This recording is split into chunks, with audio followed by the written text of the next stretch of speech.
Hello everybody, this will be a quick video on how to trade the range. Specifically, the example I will be using in this video is Bitcoin. If you guys like any in this video, just give me a thumbs up and subscribe. Anyways, let's get into it. As you can see, for a while since, let me move my thing over. Ever since the beginning of January, the start of the year, Bitcoin has been trading in a large local range where it kind of goes up, down, up, down, up, down, up, down, and it's kind of a big range. As a trader, you want to be trading this range, and you can be taking many scalps off of this. Now, there are lots of ways that you can do this. One of the ways I like to do is go to a little bit of a higher time frame, let's say like the 1 to 2 hour, and kind of zoom out on the charts a little bit. And with this, you want to be identifying a common trading range where you're seeing a common resistance where price is reacting to. With this, you want to be looking for a point where price tends to touch the most on the upper side, and you want to be going towards the bottom and finding a support or a common place where price reacts to or bounces from in the range. And so with this, you can use a common trend line or support and resistance line, horizontal line right across this range, and with the top and the bottom. You can also use other tools such as like a Fibonacci retracement and pull it from the local swing high to the local swing low, and this will give you more confluence. As you can see right here, we have a 7.786 lining up with our trend line on the bottom here. Same as for Fibonacci resistance, swing high to a swing low.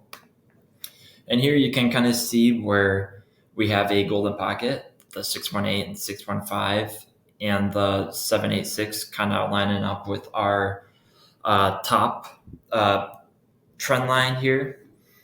And then what you can also do is what I like to do is go to fixed range volume profile and just pull it out from the beginning of the range towards the latest price action. And with this, I like to use the setting of 68 with a row size of 200, just a note.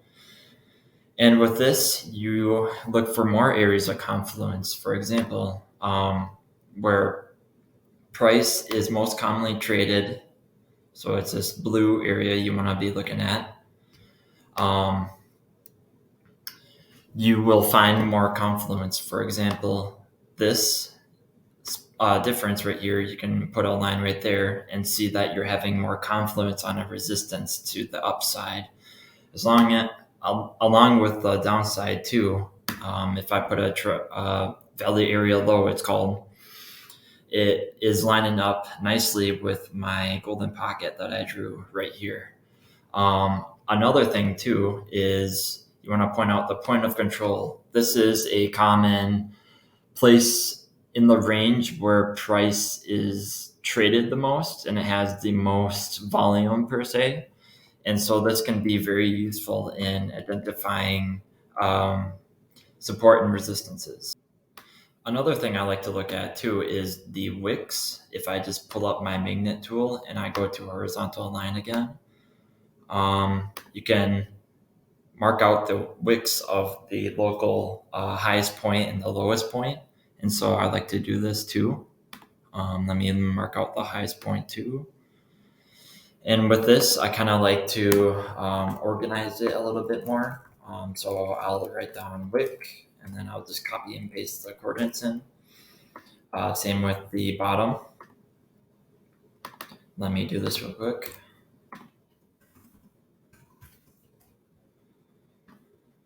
And so with this, the reason for marking out the wicks is that price sometimes likes to come down and take out this local low, and it will stop a lot of people out and liquidate a lot of people.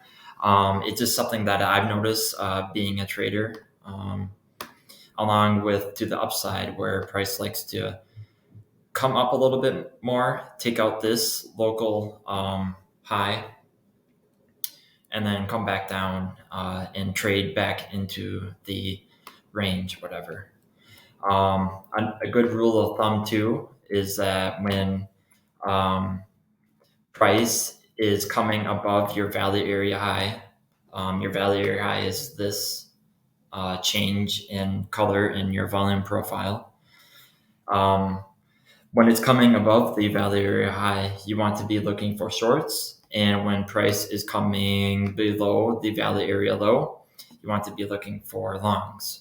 And so what is useful too with this is that you're noticing you're getting confluence, meaning we're having more levels, more important levels coming as one. And that means, a trade will be successful or might be a good one or not. And so we have one right here, and then we have a resistance, I'd say, right around here where we have the value area high and a golden pocket. And so that's how you can kind of go out about and trade the range.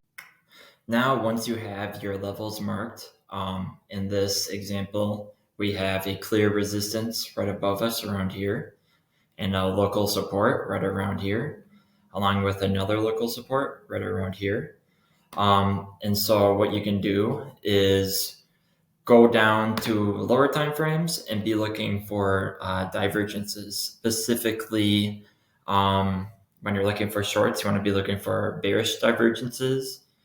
When you're looking for longs, you want to be looking for bullish divergences. And a divergence is a imbalance in price where you have price doing the opposite of what your oscillator is. I'll show you an example. Let me see here. Oh yeah, right here.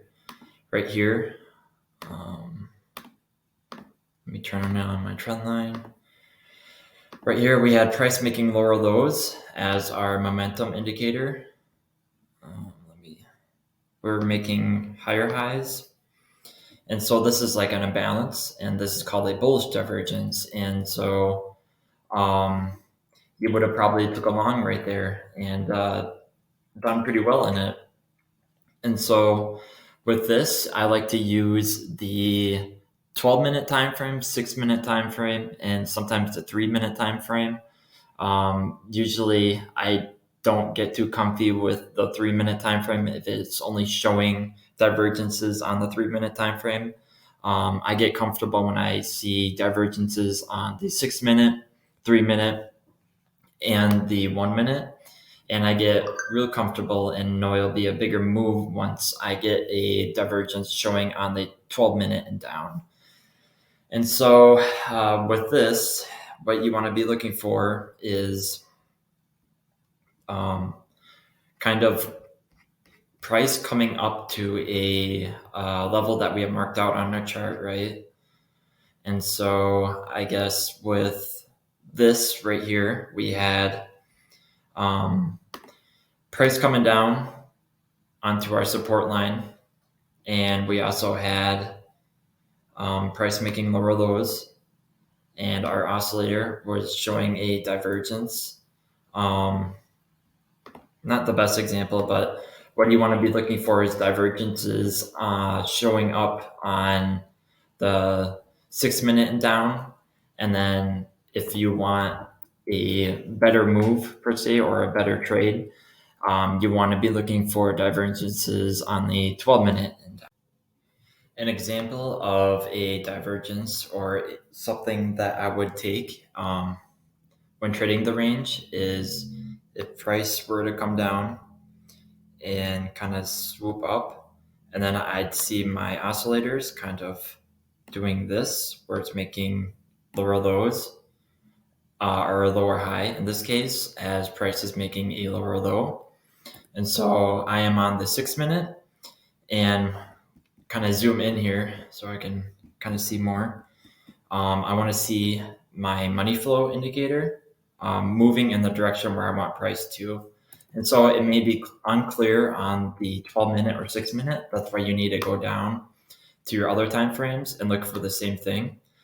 And so what you want to be looking for is a divergence on the 3-minute And you also want to be seeing the money flow coming up and moving in the direction that you want to move, that you want price to go. And so same as with the 1 minute. Um, Not necessarily be looking for a divergence on the 1 minute, but you want to be seeing kind of the overall money flow moving in the direction you want price to be moving. With that being said, guys, good luck in your trading journey. Always remember that you only want to risk 1% of your trading capital when doing these local trading range trend things, whatever you want to call it. Um, and also, I'll be leaving a free link in the description to a free Discord where I post all my trades in. Thanks. Bye.